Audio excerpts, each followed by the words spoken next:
SEC Championship game tickets brought to you by Dr. Pepper, the official soft drink of the SEC. And what we want you to do is go to our YouTube page, Out of Bounds Sports. That's where you can watch the show on the webcams.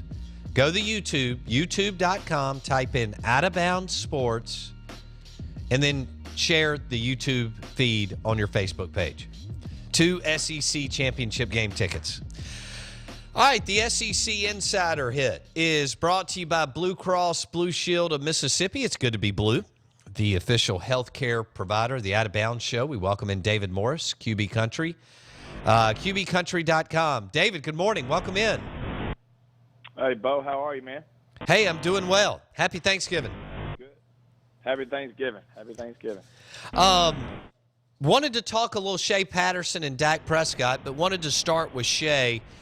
Tell me what you were able to see the last couple. I mean, he's played well. He's a true freshman. Was thrown in the mix late because of Chad Kelly's season-ending injury. We've seen Jacob Eason struggle. Jalen Hurts has struggled. They're all going to go through the learning curve and growing pains. But let's start off with, what do you like about his game? Well, I think he's very talented, and I think Shea's very confident. And I think he's a guy that has a very, very bright future. And, I think the hardest part about Shea's situation is he was probably not really in the mix all season. I think he was probably getting some reps with the second team, kind of maybe just in case, maybe several first-team reps here and there. But for the most part, he was probably kind of out of the preparation picture. And so then he's kind of thrust into it. It makes it hard. I think last week and even the week before, the challenge with a guy who's really, right out of high school, but also very talented, is a guy that can make things with his feet. The challenge is, hey, can you execute the play? Don't try to make a play every play. So I think you kind of saw that a couple times last week. I think on that fourth down, I think you could have stayed in the pocket. There's a lot. Looking back at film, it's easy to point fingers. But, I think he's got a very bright future. I think he's got to play within the offense and understand that every play is set up to be successful and just execute. David Morris, QB Country, QBCountry.com. They train quarterbacks among other positions throughout the Southeast. He's built a great business. He's worked with big-time high school, college, and NFL quarterbacks for some time now. David played at Ole Miss. We welcome him in on the New Belgium Fat Tire Hotline. David, how much does Coach Hugh Freeze scale down the playbook, and so that you just take what, or if at all, he's been there since January, how much do you think that they work with so that he's comfortable with all the checks and everything that's going on out there? Sure. Yeah.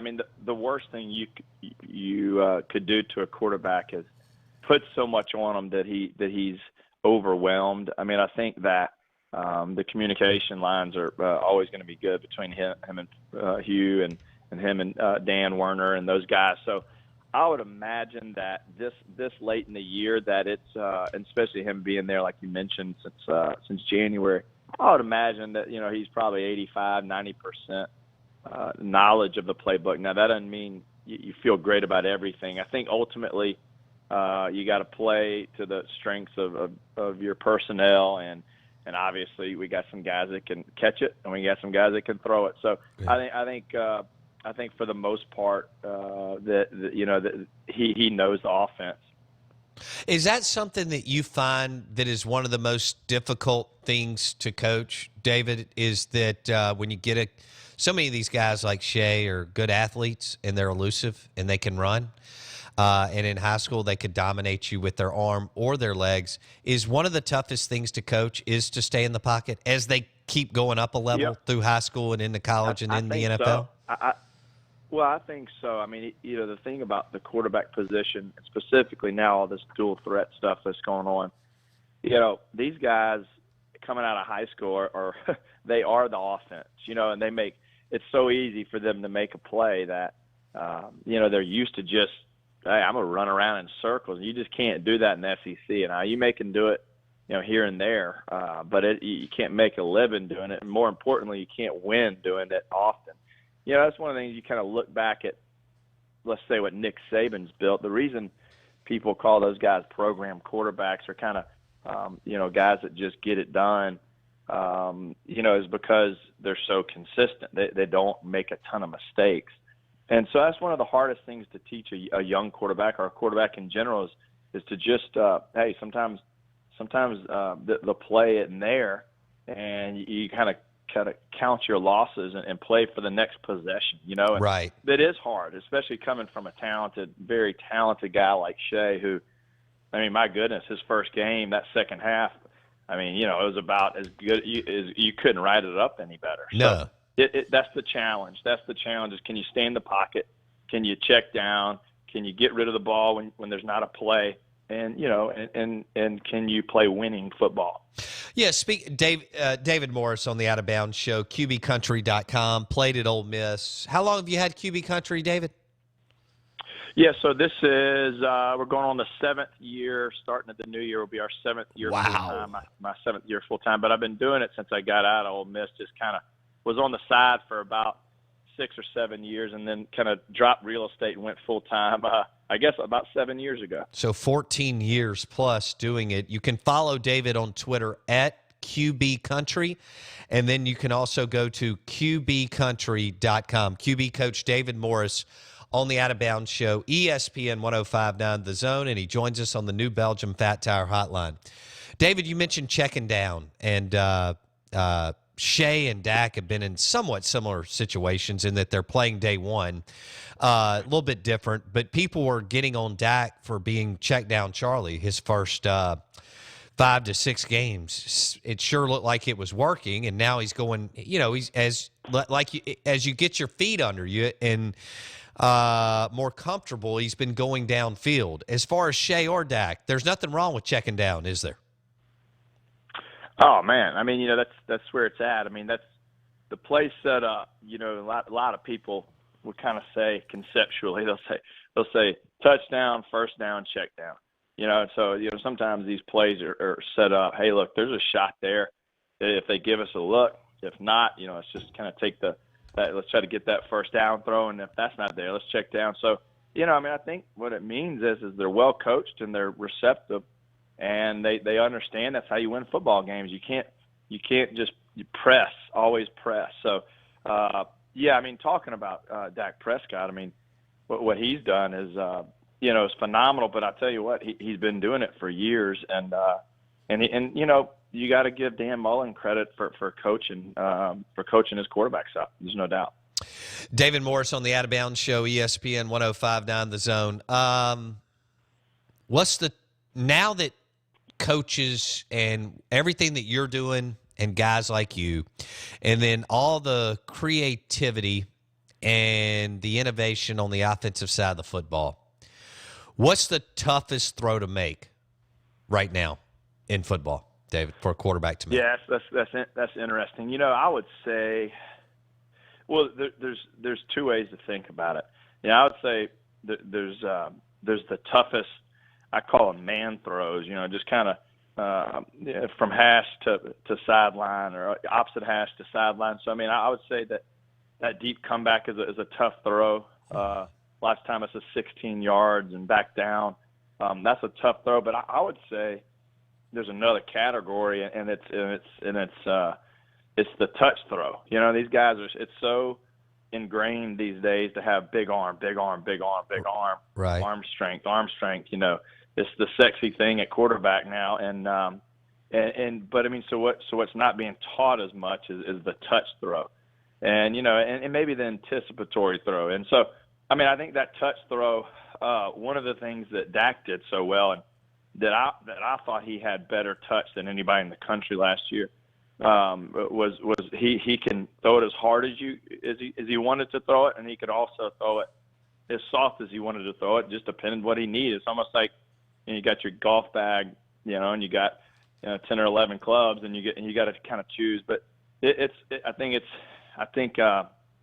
it just depends on kind of what the strength and maybe weakness of each kid is. David Morris on the Out of Bounds Show, QBCountry.com, at QB Country on Twitter. And we're talking Shea Patterson, who is going to be an outstanding player at Ole Miss. Dak Prescott. David was on Prescott a long time ago. Obviously knew about him, but then had an opportunity to work with him at the Manning Passing Academy and had rave reviews. That was 2 years ago or so. And compared him to Donovan McNabb. You see what he's doing in the NFL today. You mentioned the touch throw. David, does anybody throw it better than Drew Brees? Because I'm just blown away at how this guy can throw it down the left or right seam a lot of times with somebody underneath and somebody over the top on a Brandon Cooks or somebody like that, and it's absolutely perfect. Does anybody throw it better than him? It's beautiful. You know what? All the good ones can do that. I mean, you think about Brady. You think about Peyton. You think about the guys that are you think about Matt Ryan right now. Mm-hmm. All these guys can make the big boy throw, and they can also scale it down and kind of just drop it in there. And it's an art, man. It's an art, and it's repetition based, and it's got to be trained. And usually, it's the guys that are a little more gifted, let's say, with accuracy. They weren't ingrained early on in their as they're in their growth or in their development stages, that hey, arm strength is the key.